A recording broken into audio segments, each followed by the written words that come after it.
Apprehend God in all things, for God is in all things. Every single creature is filled with God and is a book about God. Amen.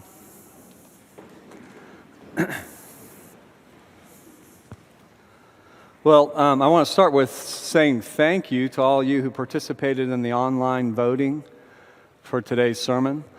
For those of you who don't know what I'm talking about, we did this online kind of poll to see what people, based on two choices, what people would like to hear. And I have to say, it was neck and neck. It was close. But in the end, 90 votes for gratitude and 99 for the peace of God. So if you don't like this sermon, I have the list of the 99 people. And I will give it to you. No. But since it was so close, I will throw a couple of gratitude bones out there. See if you pick them up. Okay? So, did you hear the prayer that John prayed just a bit ago? The one that was asking for God's peace? The prayer, in essence, it ends, or the central piece of it for me anyway, is asking God, in our time, grant us your peace. In our time, grant us your peace. And that caught my attention this whole week. And I prayed this prayer the whole week. And it was like a mantra.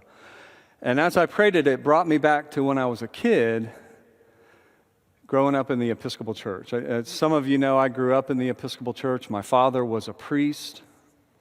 So we were in church every Sunday. Every Sunday. I liked it for the most part. And I don't really remember when I first started noticing people passing the peace. You know the peace, what we do at midway through? I don't remember when I first noticed it, but I do remember that it always affected me in some way when we did it, when we passed the peace. Because the one thing that I realized at first was it seemed to be the peace, that is, it seemed to be that it was the first time everyone recognized that other people were actually in church with them. And see, right, what we do beforehand now is everybody's talking, and that's cool. I think that's cool, that you're connecting and you're talking. But when I was a kid, I was taught I had to be very, very quiet in church, especially at the beginning. So the peace seemed to be the first publicly sanctioned time that people could say, hey, or whatever we say. And as I thought about it more and paid more attention to it, I really wondered just that. What are we doing when we say the peace to each other? What are we actually trying to do? Because even as a kid and a teenager, I realized passing the peace seemed more to me than simply kind of saying good morning. But I wasn't sure what we were trying to do. I mean, what are we offering one another at the peace? And then I went to seminary. You want to know what I learned about the peace in seminary? Please, let me tell you what I learned. I never get to tell people what I learned in seminary. This is the only time, so please. Okay, so what I learned in seminary about the peace is the peace that we pass, it connects us to our Jewish roots, our Jewish spiritual roots, as a matter of fact. Because for them, the peace was a common, everyday greeting. And it essentially meant for them, may you be well. May you be well. Isn't that interesting? Well, you could pass that on. Tell them where you got it. But that's not all. You see, there's more. There's way more. And I've learned more throughout paying attention to this stuff as I've gone on in my life. I learned even a lot from the little voting that we did online.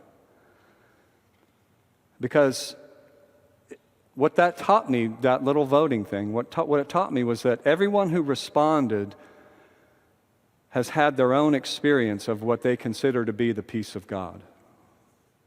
Everybody. And everyone, therefore, kind of has their own definition of what the peace of God is for them. In fact, one person voted for both, peace of God and gratitude. And he said, well, when I have the peace of God, gratitude and being grateful is how I respond. So for him, they go together. The peace of God and gratitude go together. What about for you? What is it for you? The peace of God.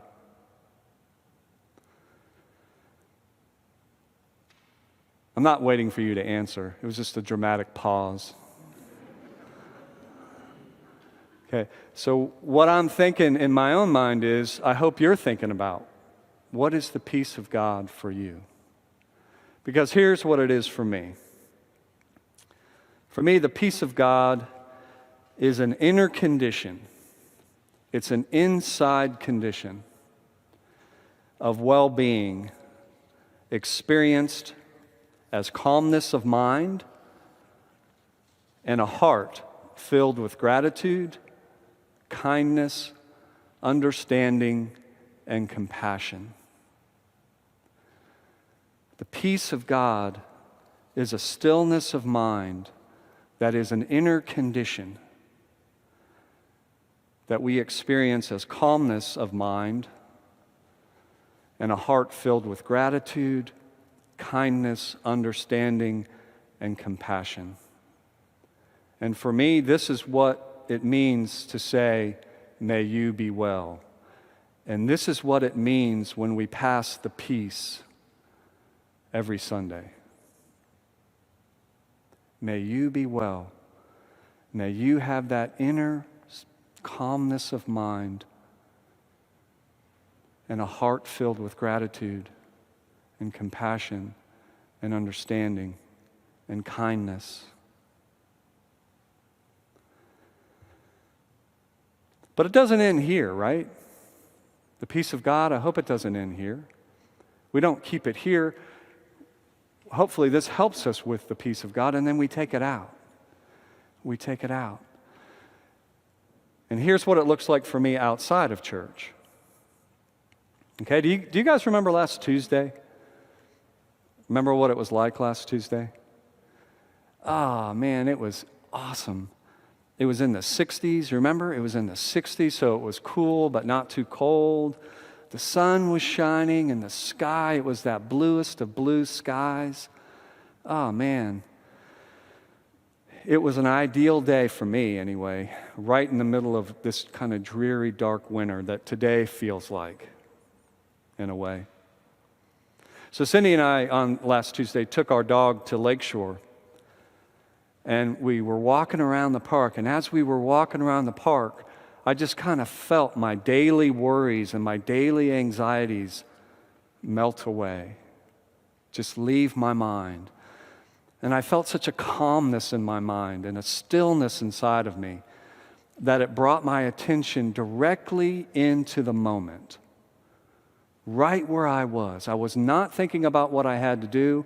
I was not thinking about what I had done. I was right there. No worries, no anxiety, no mind chatter, just the moment. And man, I felt like I was absorbing all the beauty around me, like it was just coming inside me. The warmth of the sun, the cool of the wind, that penetrating blue of the sky, the sights and sounds of people and dogs just simply enjoying the day. And I just had this deep, deep calmness and a deep, deep appreciation for everyone and everything. And I was so happy I was alive. And I got to be there. And I got to experience that. I didn't miss it.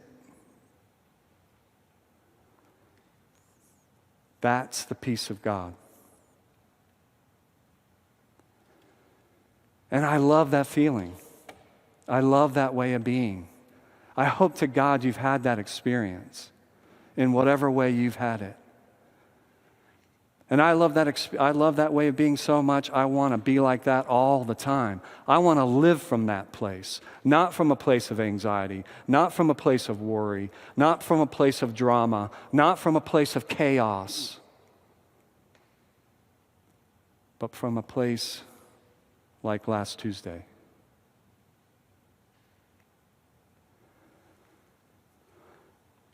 And then, if you remember, the next day by the afternoon, it was kind of like this. Freezing cold and raining. And it was as if the peace of God just got sucked right out of me. And I was cold and I was frustrated and I was, So it made me ask myself, really, is the peace of God only available on a day like Tuesday? And what I mean by that is, does everything have to be exactly as I want it and exactly as I like it in order to experience God's peace? Does the world just simply have to bend to my will and my likes in order for me to find anything like that stillness and calmness and compassion? And our spiritual tradition says an emphatic no. No. It doesn't have to be perfect externally in order for us to experience the presence of God. Because the presence of God is an internal condition. So it's always with us, and it's always in us, and it's always available.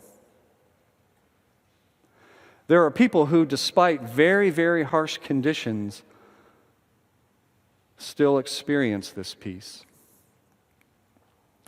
For instance, the dude Paul? Paul, that dude? The Bible writer Paul? Know him? I mean, not like personally, but you know who I'm talking about. Well, while he was in prison, he could write this. Well, and I'm paraphrasing.